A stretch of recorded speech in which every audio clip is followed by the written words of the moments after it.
Yeah, good morning all. Today we will start with new chapter and that is company final accounts.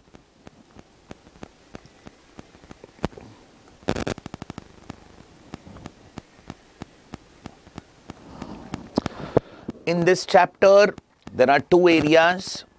One is full-fledged final accounts and second is some sundry questions. I can say that in this revision lectures we will talk about only full-fledged final accounts. Now full-fledged final accounts includes balance sheet of company as at particular date, and this balance sheet will be prepared as per Schedule 3 of Companies Act 2013. Second is P&L statement for the year ended 31st March. So first is balance sheet, second is P&L statement, and third we will prepare notes to accounts. Correct? So we will talk about here full-fledged questions, will not talk about sundry questions here. Okay. Now, one question we will have only on balance sheet and one question we will have on P&L. Agreed? Yeah? Okay. Before starting with the questions, I will have one assumption here, and that assumption is that you all know the format of balance sheet and P&L. Correct? Balance sheet as per Schedule 3. P&L is also as per Schedule 3. Balance sheet is part 1 and P&L is part 2. Correct? So both are as per Schedule 3. Now, I am assuming you all know the format of balance sheet. Correct? Balance sheet format is, like I can say, one of the format which you should remember. That format you should ratify. Correct? By heart karna padega. So if you want, I can give you the just brief part of balance sheet format. You can check the balance sheet. Balance sheet is divided into two parts. First, equity and liabilities. Second, assets. Then equity and liabilities are divided into four parts. Shareholders fund. Then we have share application money pending allotment. Then we have non-current liabilities and we have current liabilities. Agreed? Yeah. Shareholders fund में क्या क्या आएगा? Share capital, reserves and surplus, money received against share warrants. Then we will have non-current liabilities. Non-current मतलब long-term liabilities. तो उसमें आएगा long-term borrowings, deferred tax liabilities as per AS 22, other non-current liabilities and long-term provision. Current liability में क्या आएगा? Short-term borrowings, trade payables, other current liabilities and short-term provision. Correct? फिर assets, assets में दो ही है, non current assets, current asset. Non current asset में 5 है, current asset में 6 है. सो नॉन करंट एसेट में 5. First one property plant and equipment, second one non current investment, third one deferred tax assets, fourth one long term loans and advances, and fifth one other non current assets. Clear? Yeah? आगे बढ़ेंगे. Current assets में we have current investments, inventories, trade receivable, cash and cash equivalents. Then we have short-term loans and advances and other current assets. So this is your Schedule 3 balance sheet. Roughly you should remember this balance sheet, correct? For solving any question of balance sheet, means company final account, you should know the format. That is the prior requirement. Clear? Yeah. So I am assuming you all know balance sheet format. So let us have one question based on balance sheet. Start करें? Yeah? Okay. Question number 1. On 31st March 2023, Bose and Sen Limited provides you the following ledger balances after preparing its P&L account.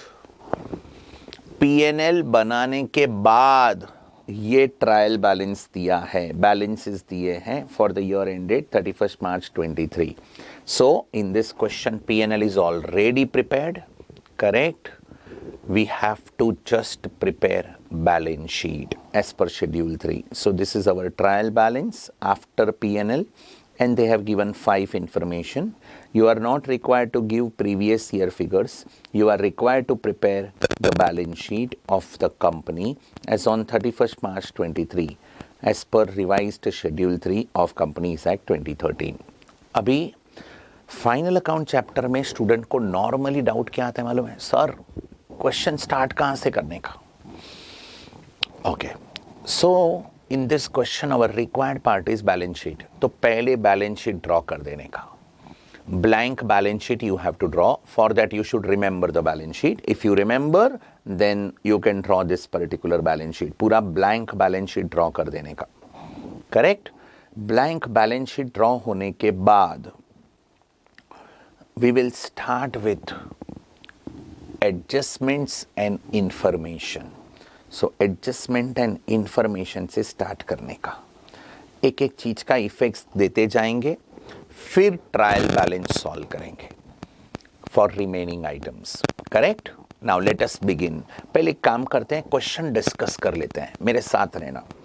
Equity share capital किधर जाएगा ये? तो equity share capital पहले तो ये credit balance है. Credit balance है मतलब those items which will go on balance sheet liability side. तो ये इक्विटी एंड लायबिलिटीज में जाएंगे. Do you agree? So equity share capital, equity share capital normally it goes in share capital. तो ये share capital में जाएगा. General reserve किधर जाएगा? तो it will go in reserves and surplus. Agreed? Loan from state finance corporation which is secured by hypothecation of plant and machinery. मतलब ये secured loan है. तो ये secured loan है, ये कहाँ जाएगा? तो ये normally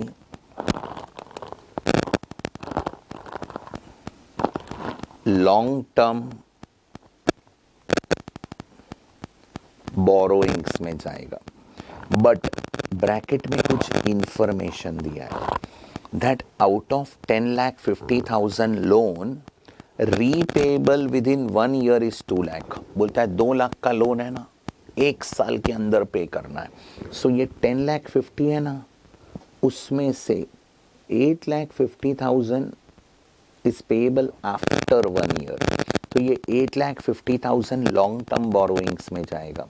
और बाकी का जो 2 लाख है which is payable with in 12 months, वो शॉर्ट टर्म बोरोइंग में जाएगा. इसमें इंस्टीट्यूट ने चेंज किया है. पहले इंस्टीट्यूट अदर करंट लायबिलिटी में डालता था.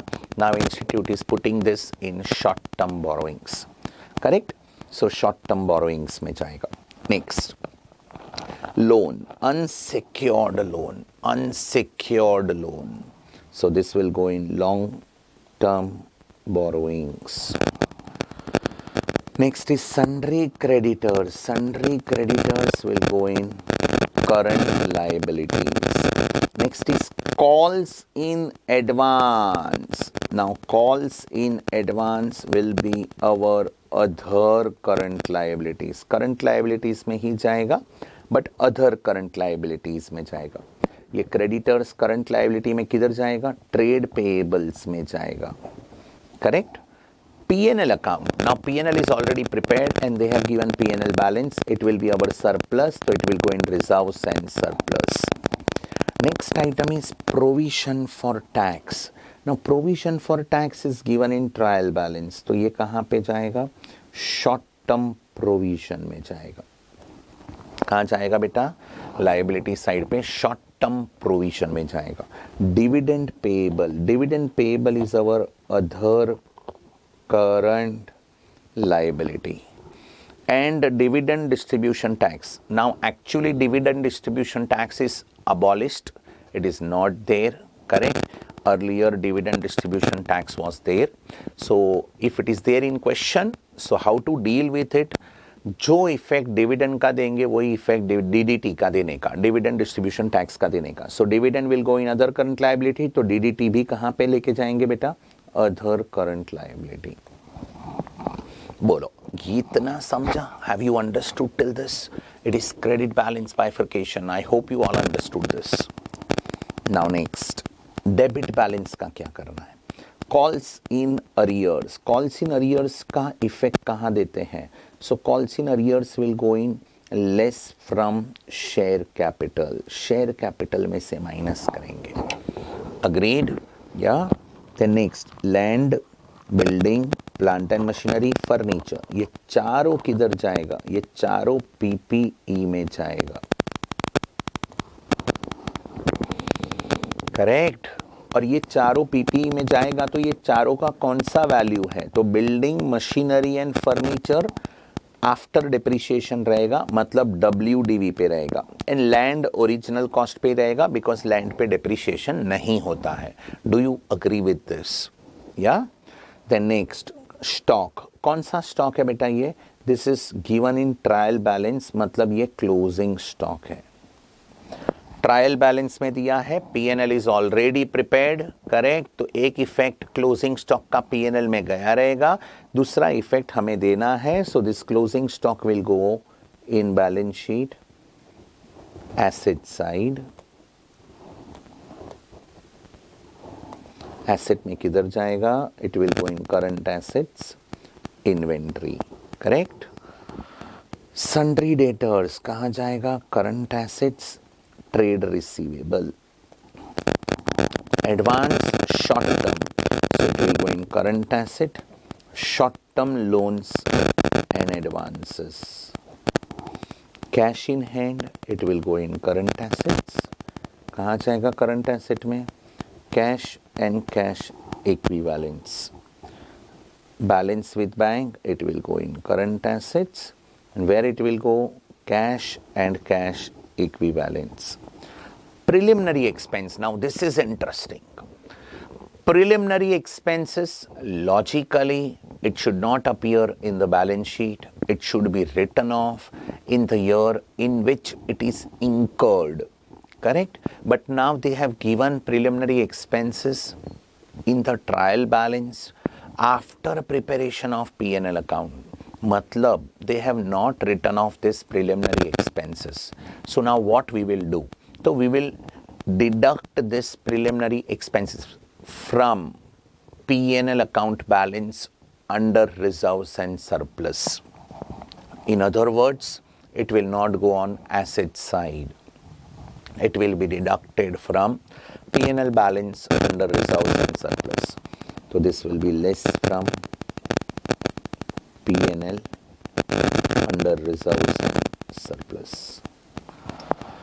Next, patents and trademark. Can I say it is intangible assets? It is intangible asset. It will go in PPE and intangible asset. बोलो, यहाँ तक समझा क्या सबको? Have you understood this particular trial balance? So credit balances will go on liability side. Debit balances will go on asset or deducting from liability side. Correct? Okay. Now they have given 5 information. Let us talk about that. First one, 4,20,000. fully paid up equity shares were allotted as a consideration for land and building. Means this 4,20,000 equity shares were allotted for consideration other than cash. आप बोलेंगे sir इसका क्या करने का?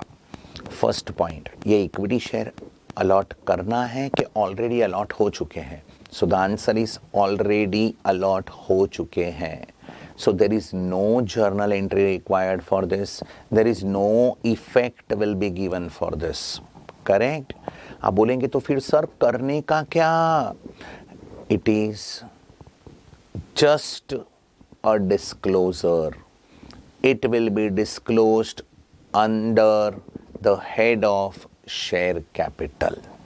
Correct? तो share capital में हम इसको disclose करेंगे. Second, now second is what? Cost of building, cost of plant and machinery and cost of furniture is given. मैंने पहले ही बोला ऊपर ये building, machinery और furniture का कौन सा वैल्यू दिया है? WDV दिया है.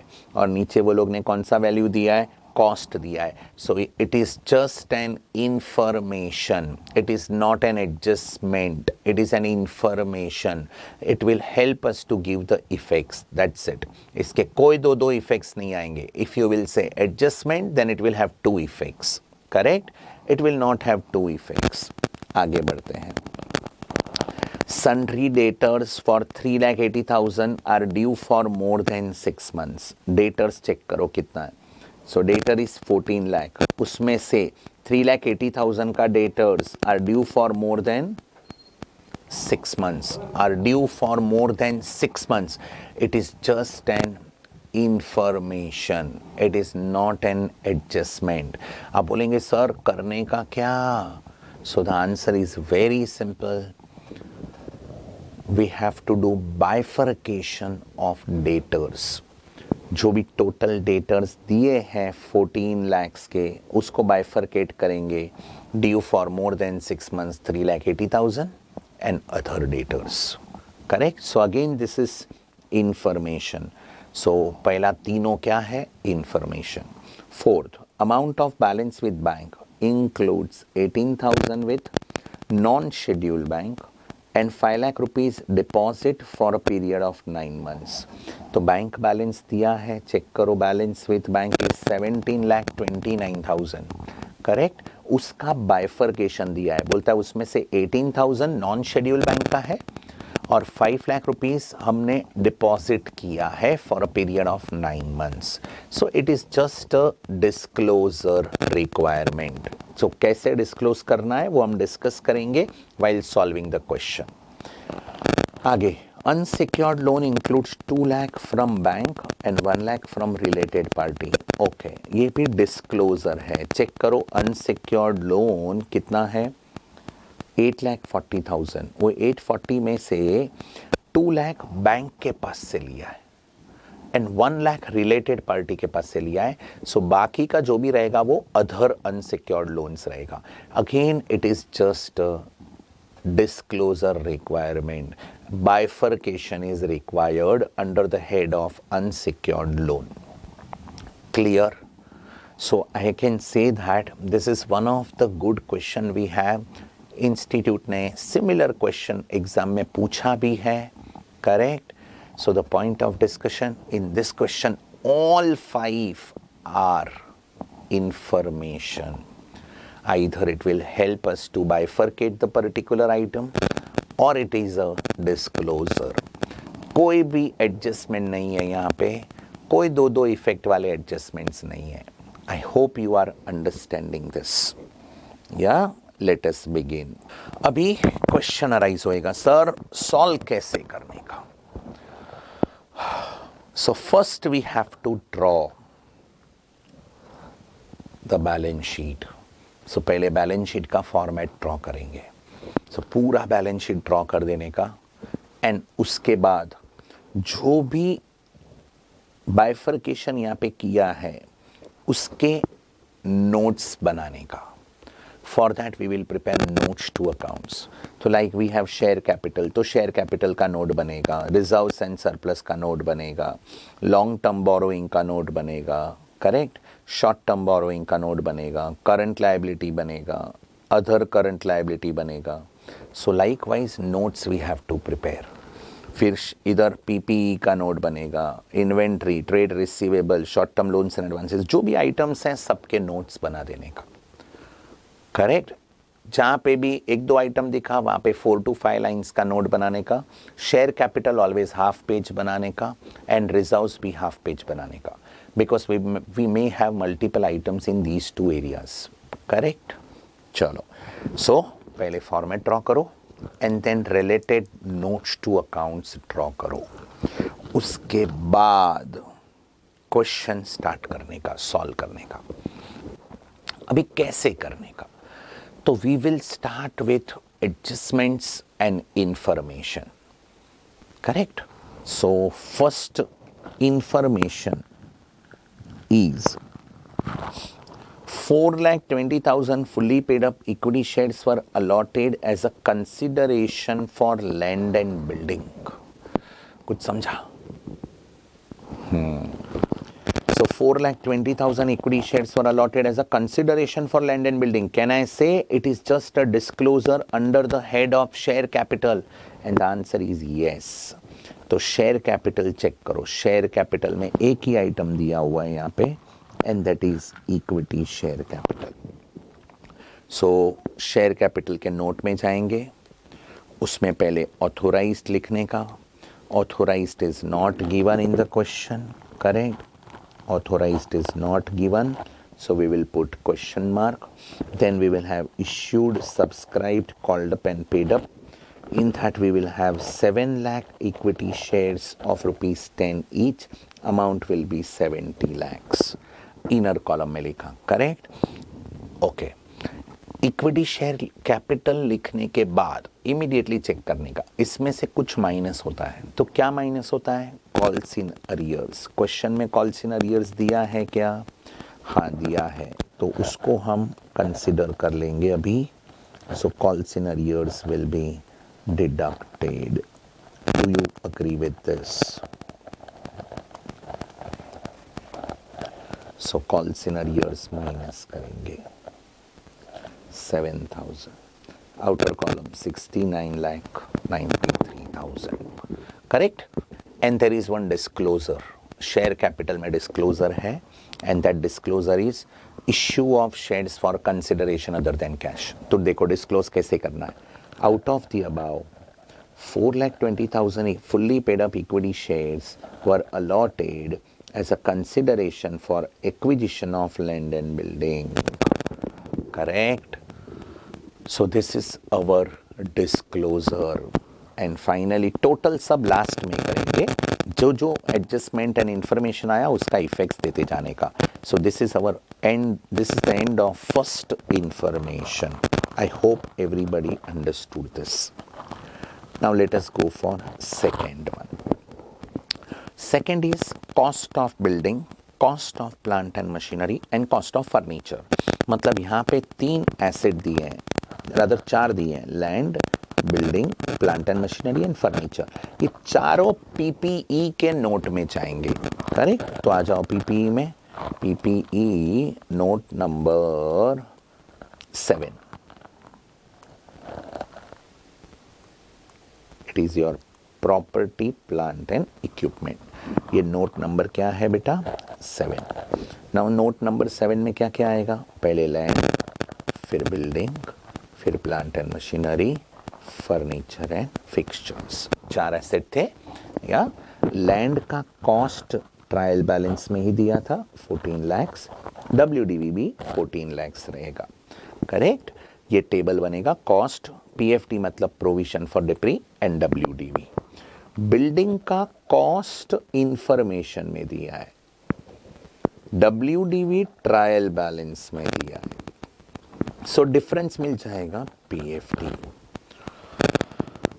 प्लांट एंड मशीनरी का कॉस्ट इंफॉर्मेशन में दिया है एंड WDV ट्रायल बैलेंस में है, तो ये डिफरेंस मिल जाएगा PFT. लाइकवाइज फर्नीचर का कॉस्ट भी इंफॉर्मेशन में है एंड WDV ट्रायल बैलेंस में है, ये भी मिल जाएगा. Correct.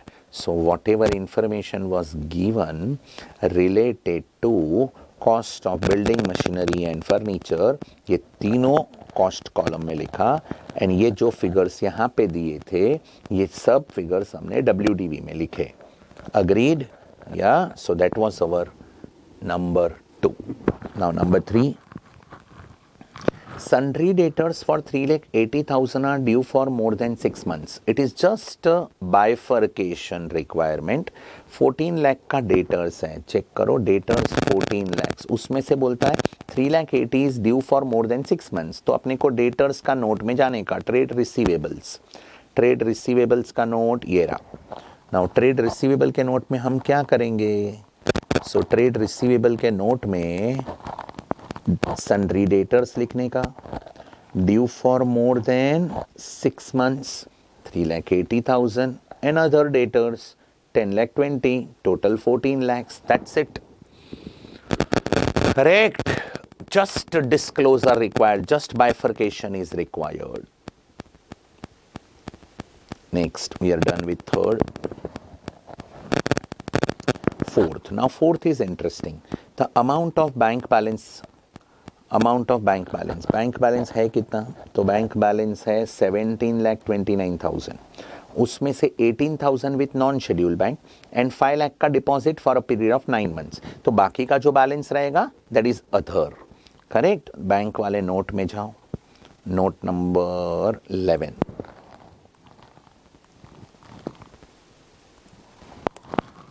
Bank cash and cash equivalent में जाएगा, उसमें balance with bank with unscheduled bank 18,000, deposit for 9 months 5 lakhs. सिर्फ बाइफर्केशन देना है. एंड अदर्स रिमेनिंग ये बैलेंसिंग फिगर है 12,11,000, outer column 17,29,000. I hope students you understood this. पक्का? गुड. आगे बढ़ते हैं. Unsecured loan includes 2 lakh from bank and 1 lakh from related parties. Unsecured loan check करो किधर है, ये रहा. लोन में अनसिक्योर्ड लोन भी है एंड लोन में ये सिक्योर्ड लोन भी है. तो पहले हम सिक्योर्ड लोन कंप्लीट करते हैं. सिक्योर्ड लोन था 10,50,000, उसमें से 8,50,000 लॉन्ग टर्म बोरोइंग है, 2 lakh is payable with in 1 year, so it is short term borrowing. Correct. पहले ये loan from state finance corporation complete करेंगे. आ जाओ, note number 3, long term borrowings. उसमें पहले सिक्योर्ड लोन लिखेंगे, बाद में अनसिक्योर्ड लोन आएगा.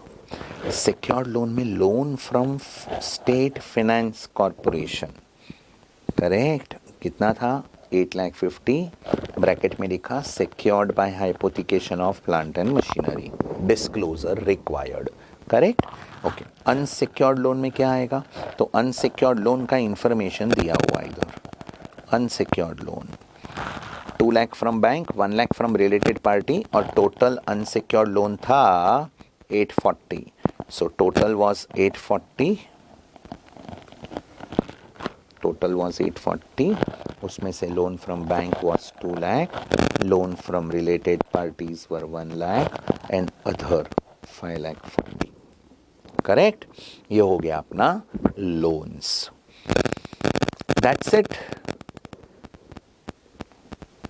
This is the end of all information. अभी क्या करेंगे? तो अभी ट्रायल बैलेंस में रिमेनिंग आइटम्स जो भी रहेंगे वो कंप्लीट करेंगे. चलो, इक्विटी शेयर कैपिटल हो गया. जनरल रिजर्व किधर जाएगा? रिजर्व्स एंड सरप्लस के नोट में, नोट नंबर 2 में चेक करो. General reserve. We are done with general reserve. 1549,100. General reserve के बाद loan from state finance corporation 8,50,000 हो गया. शॉर्ट टर्म बोरोइंग्स में जाएगा 2 lakh. शॉर्ट टर्म बोरोइंग्स का this is actually other current liability में लिखा था, that is wrong. It will go in short term borrowings. तो शॉर्ट टर्म बोरोइंग्स का आप नोट बना सकते हो. शॉर्ट टर्म बोरोइंग्स में 2 lakh रुपीज लिखेंगे, that is current मैच्योरिटीज of long term borrowings.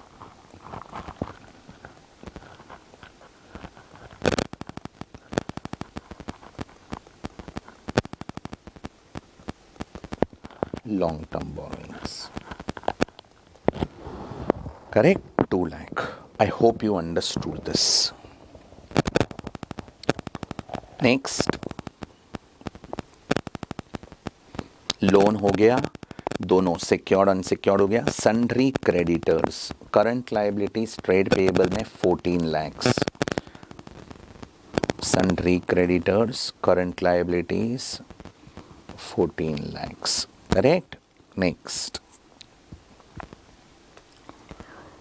calls in advance.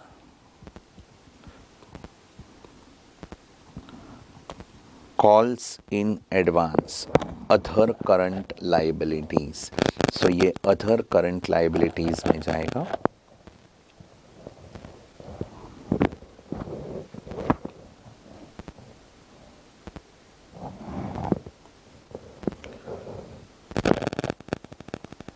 $7,000.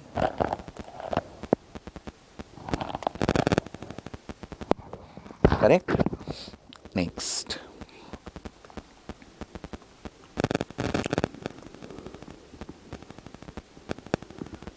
P&L. Now P&L is 7 lakh. Reserves and surplus में जाएगा P&L 7 lakhs. Inner column. Correct? चलो उसके बाद provision for tax short term provision में जाएगा. Short term provision का note बनाया रहेगा, नोट नंबर 6, उसमें डालेंगे provision for tax. Comfortable? Yes. उसके बाद dividend payable and dividend distribution tax दोनों अदर करंट लाइबिलिटीज में जाएगा.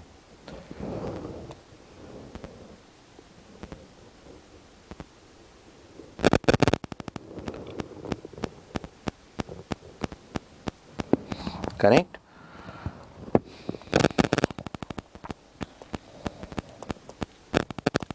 Yeah. We are done with credit balances. Debit में आओ. Calls in arrears, less from share capital हो गया. Land, building, plant and machinery, furniture भी हो गया. Correct? Next stock. ये कौन सा स्टॉक है? Closing stock. तो inventories में जाएगा. Inventories. ये रहा inventories.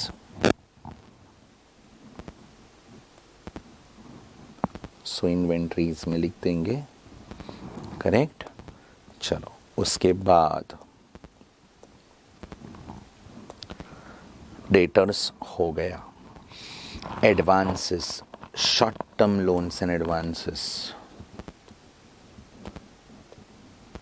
Short term loans and advances.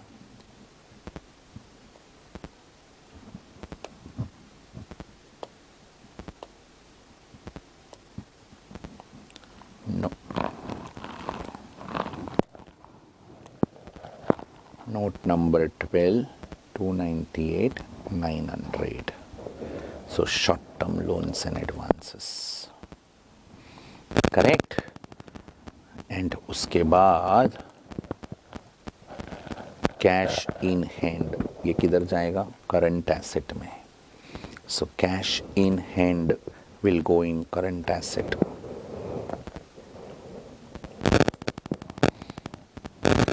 Correct? चलो उसके बाद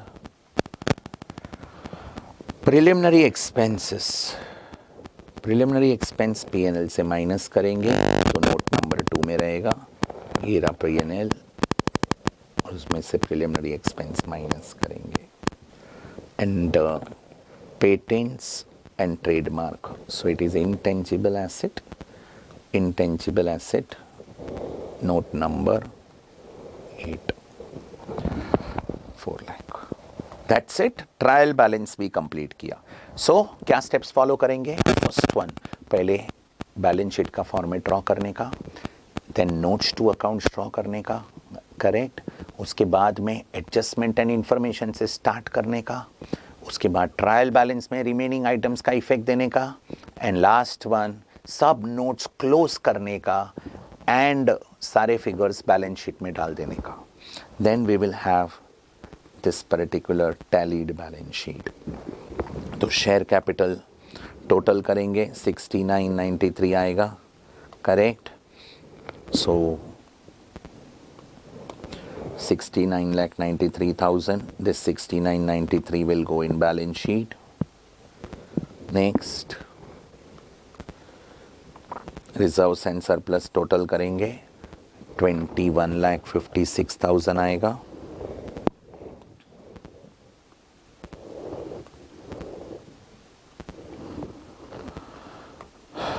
It will go in balance sheet. उसके बाद लॉन्ग टर्म बोरोइंग क्लोज करेंगे, उसका टोटल बैलेंस शीट में लेके जाएंगे. उसके बाद ट्रेड पेएबल क्लोज करेंगे, उसका टोटल बैलेंस शीट में जाएगा. Other current liabilities balance sheet में जाएगा. Short term provision balance sheet में जाएगा. ये तीनों टोटल बैलेंस शीट में लेके जाएंगे. और ये करंट मैच्योरिटीज़ भी बैलेंस शीट में आएगा. टोटल 1,32,62,900. लाइकवाइज सारे एसेट्स का टोटल करेंगे. एसेट्स में WDV will go in balance sheet. So WDV will go in balance sheet.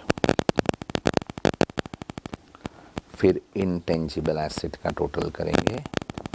फिर इन्वेंट्रीज का टोटल करेंगे.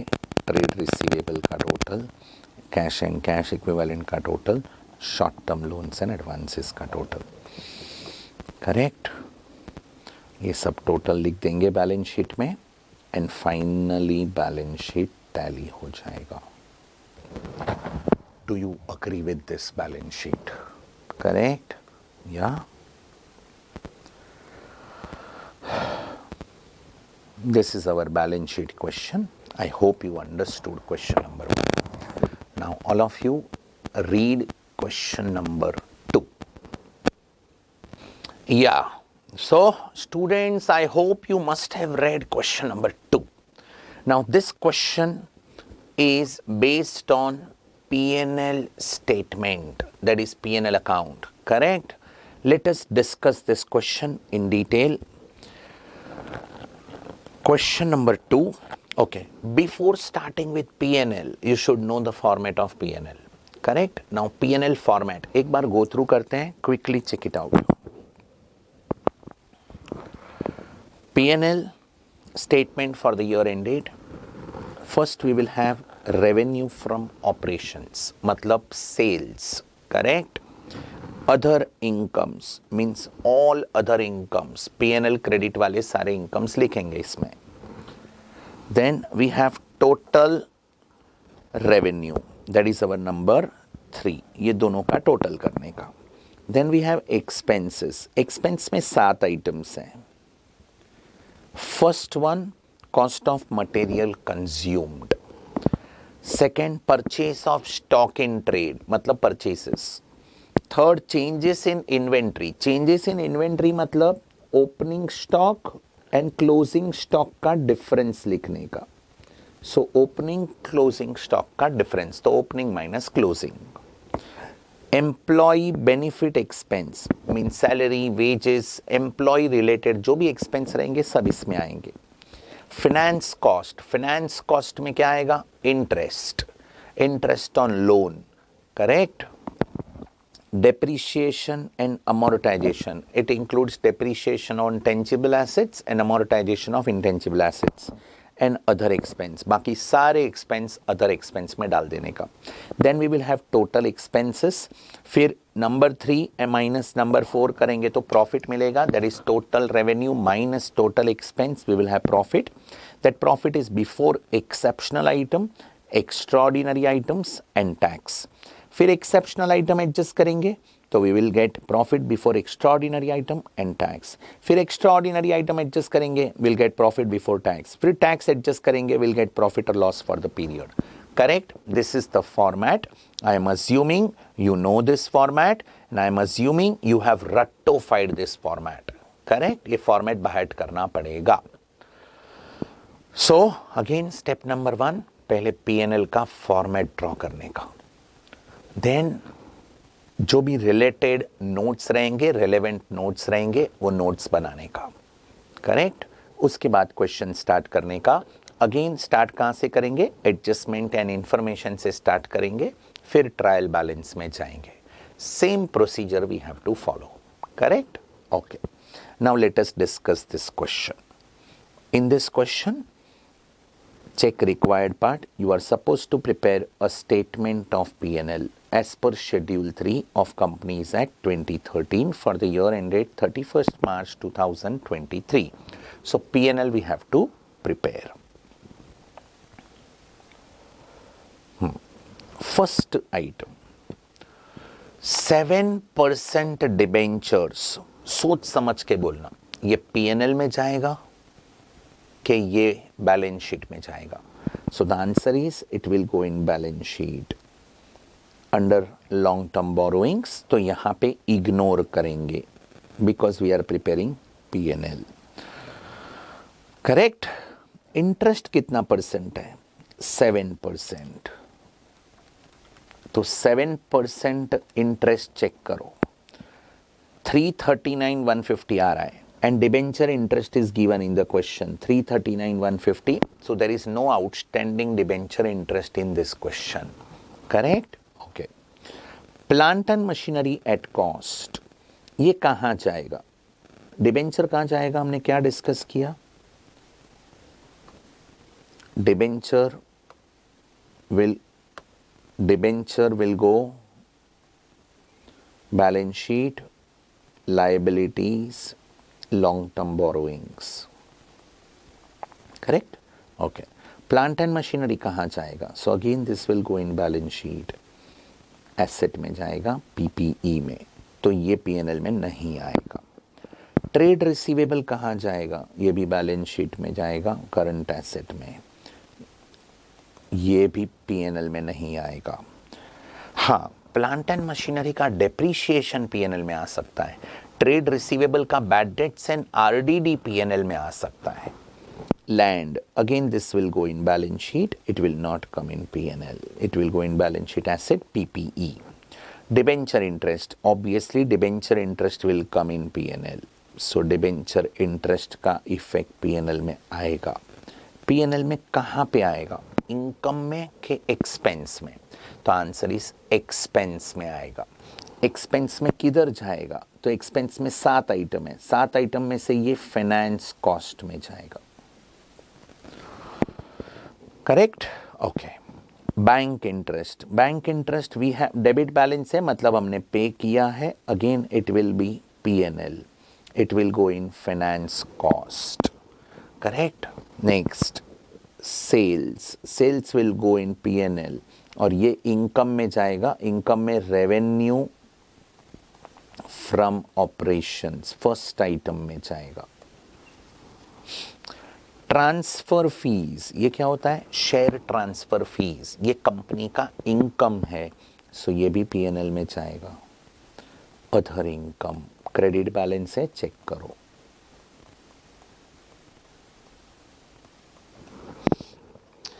डिस्काउंट रिसीव्ड, ये भी P&L में जाएगा. किधर जाएगा? इनकम है, other income.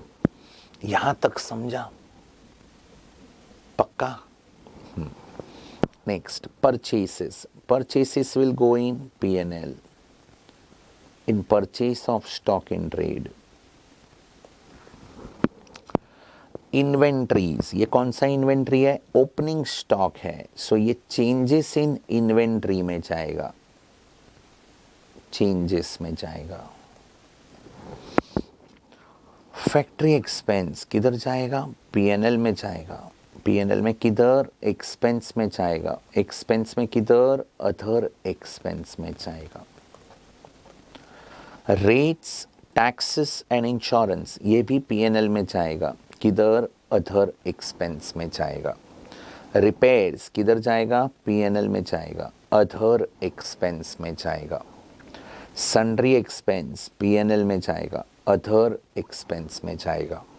Selling expense P&L में जाएगा. अदर एक्सपेंस में जाएगा. डायरेक्टर्स फीस P&L में जाएगा. अदर एक्सपेंस में जाएगा. इतना समझा? इंटरेस्ट ऑन इन्वेस्टमेंट एक क्रेडिट बैलेंस है, मतलब इनकम है. करेक्ट? ये भी P&L में जाएगा, बट अदर इनकम में जाएगा. प्रोविजन फॉर डेप्रिशिएशन, पीएफडी, ये पीएफडी बेटा, ये पीएफडी बैलेंस शीट में जाएगा, एसेट में जाएगा, पीपीई में से माइनस करेंगे। मिसलेनियस रिसिट्स पीएनएल में जाएगा, पीएनएल में किधर जाएगा? अदर इनकम में जाएगा।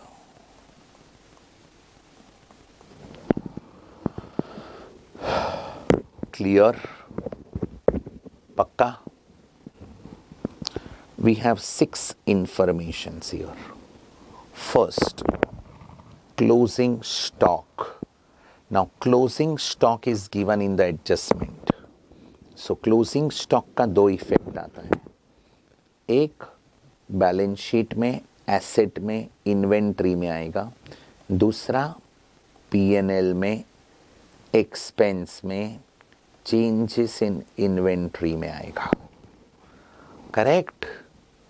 बैलेंस शीट का इफेक्ट हम नहीं देंगे, ये इफेक्ट हम देंगे। Next, miscellaneous receipts represents. पहले चेक करो मिसलेनियस रिसिट किधर दिया है, तो ये लास्ट आइटम है 142,800। It represents cash received from the sale of plant and machinery. बोलता है मिसलेनियस रिसिट में क्या इंक्लूड है? Cash received from sale of plant and machinery. Cost of the plant was this much and accumulated डेप्री was this much. मतलब ये miscellaneous receipt PNL में नहीं जाएगा, it is a capital receipt. Correct? It is a capital receipt. Capital receipt है तो क्या करने का? उसको हम सेलिंग प्राइस ऑफ प्लांट, मतलब ये प्लांट जो बेचा है उसका सेलिंग प्राइस है। आप बोलेगा सर करना क्या है इसका? बहुत सिंपल है। Miscellaneous receipt represents cash received on sale of plant. Plant बिका है ये क्वेश्चन में। So if plant is sold off, we are suppose to find out profit और loss on sale of plant. तो तभी प्रॉफिट और loss calculate करने के लिए ये सेलिंग प्राइस कंसिडर होगा। Okay, so this is second one. First हो गया। थर्ड, सो एक मिनट, नंबर 2 इंफॉर्मेशन दिया क्या है कि प्लांट सेल हुआ है। प्लांट सेल हुआ है तो प्रॉफिट लॉस फाइंड करना पड़ेगा। So we have to find out profit और loss on sale of plant.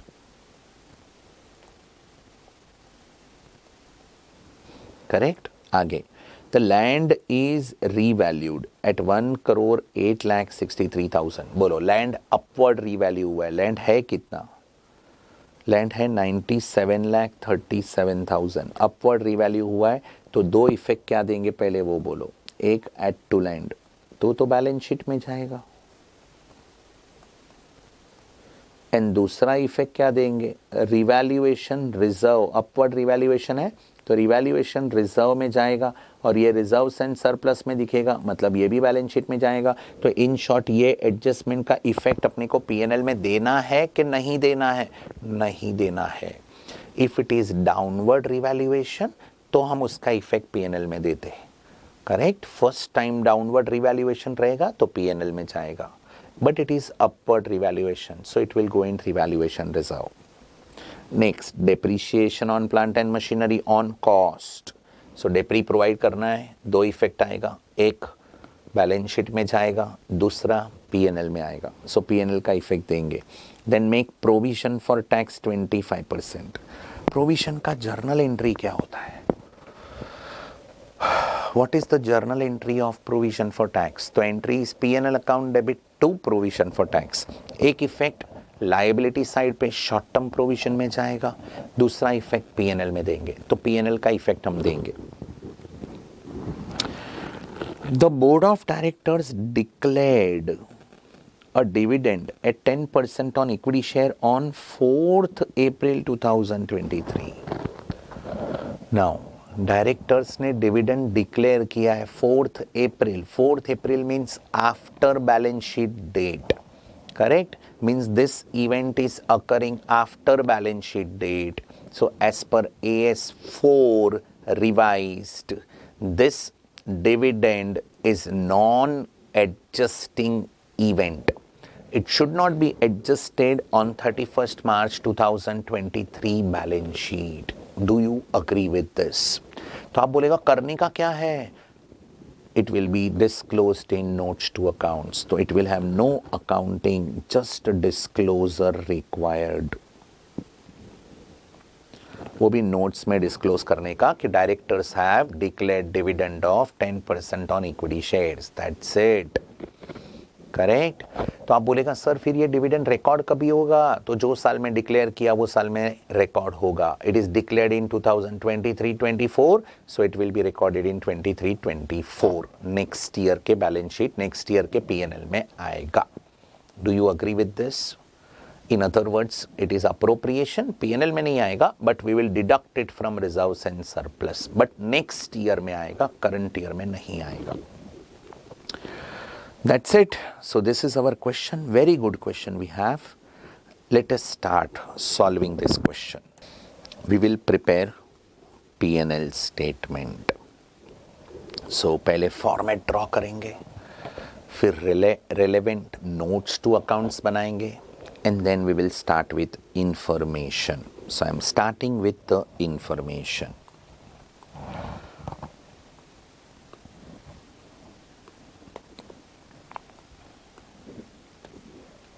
First info, closing stock is given. Closing stock का एक इफेक्ट बैलेंस शीट में जाएगा, that we will ignore.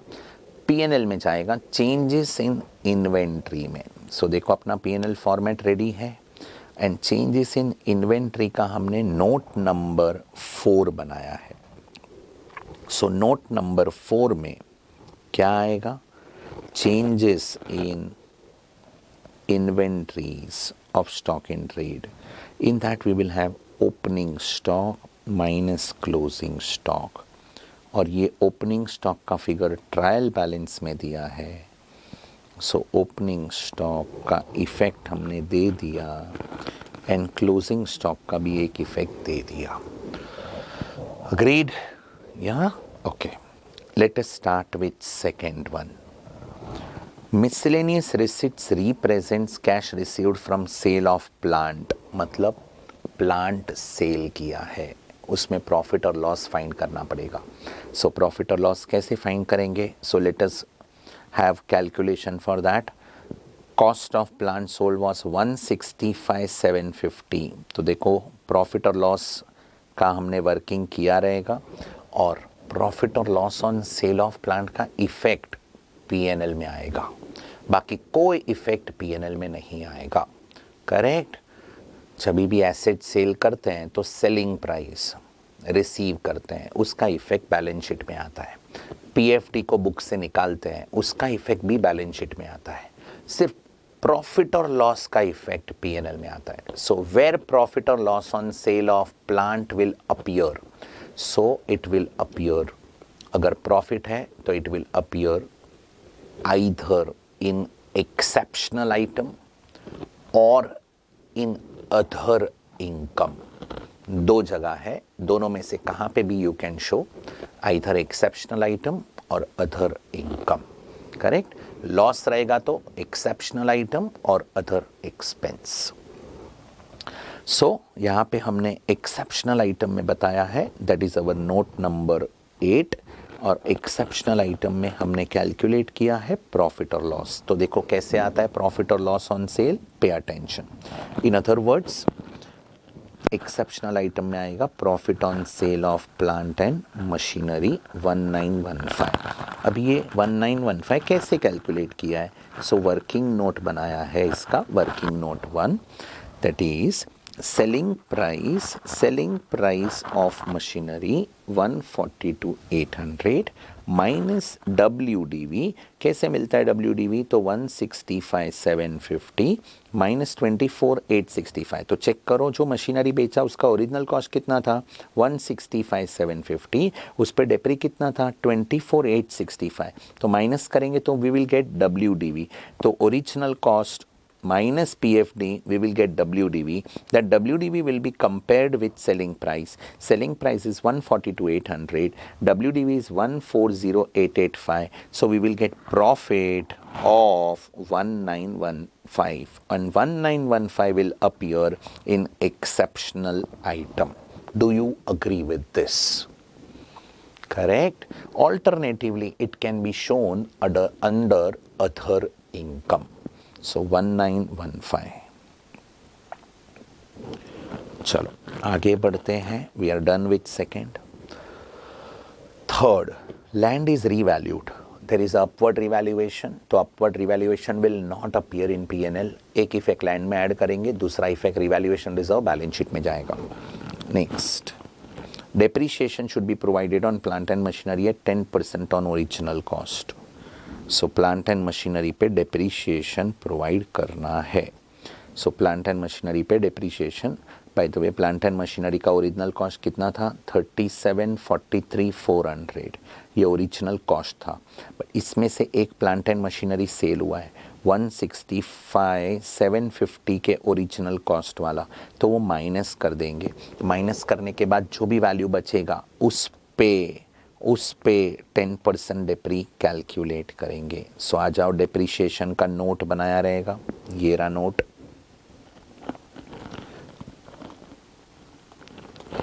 Depreciation and amortisation expense.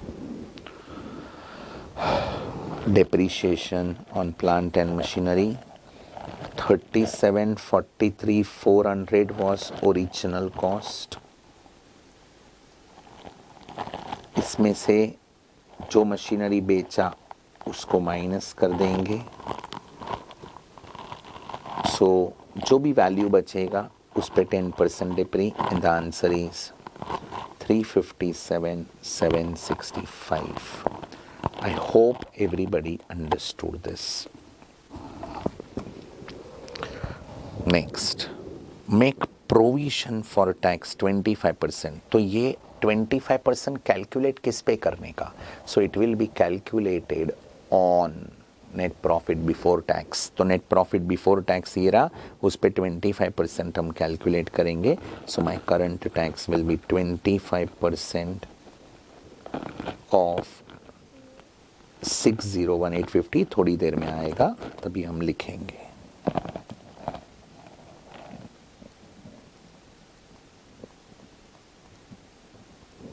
Correct. आगे बढ़ते हैं. Second effect balance sheet में जाएगा जो हमने नहीं बनाया है. Board of Directors declared dividend at 10% on equity shares on 4th April. It requires only disclosure in notes to accounts. Correct? इसको कहाँ पे भी एडजस्ट नहीं करना है. It is non-adjusting event as per AS4. Done. We are done with what? All adjustments and information. अभी balance sheet complete करते हैं. Debenture will not come in balance sheet. Debenture P&L complete करते हैं. I'm so sorry. Will complete trial balance. We will complete trial balance. P&L का जो भी required part है, remaining part है, वो complete करेंगे. Pay attention. Debenture will go in balance sheet. It will be ignored. Plant and machinery will be ignored. Trade receivable will be ignored. Land will be ignored. Debenture interest will go in P&L. P&L में कहाँ जाएगा? Bank interest भी P&L में जाएगा finance cost में. Check करो finance cost. Debenture interest, bank interest. Correct. चलो उसके बाद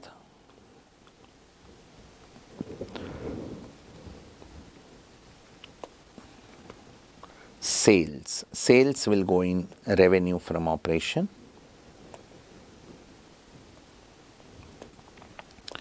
उसके बाद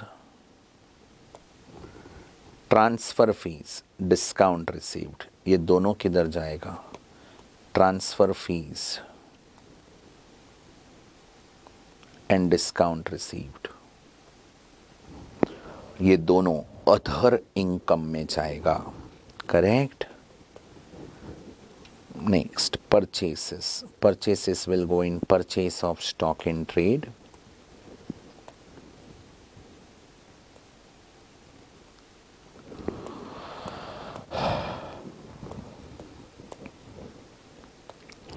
देन इन्वेंट्रीज हो गया, factory expense, rent and rates taxes and insurance, repairs, sundry expense, selling expense, ये सब पांचों एक्सपेंस एंड डायरेक्टर्स फीस, ये 6 एक्सपेंस अदर एक्सपेंस में जाएगा। तो अदर एक्सपेंस का नोट बनाया रहेगा, first, second, third, fourth, fifth and six, 6 का 6 एक्सपेंस अदर एक्सपेंस में जाएगा। Next, interest on investment is our income, other income में जाएगा।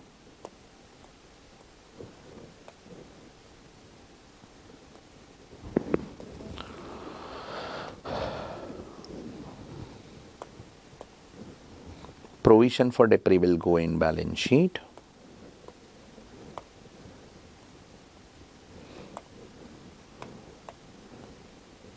Miscellaneous receipt is the sale of plant and machinery, capital receipt, तो वो भी नहीं आएगा. That is considered for calculating profit or loss. बोलो, यहाँ तक समझा? So all notes are done. अभी क्या करना है? अभी सारे नोट्स क्लोज करने हैं और ये सब P&L में लेके जाना है. So 47, 22, 600 put this in P&L.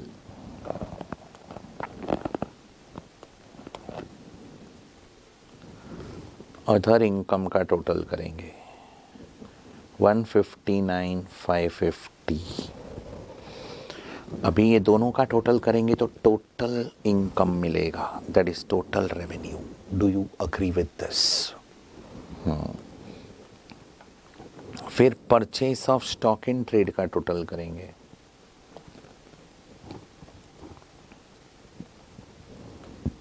It will go in P&L. Changes in inventory 20,400, so 2,400. Finance cost, so we'll put finance cost here. Depreciation, so we will put depre here. 357,765. Other expense में 6 items हैं, सो ये other expense के 6 item का total. Correct. And exceptional item का total 1915.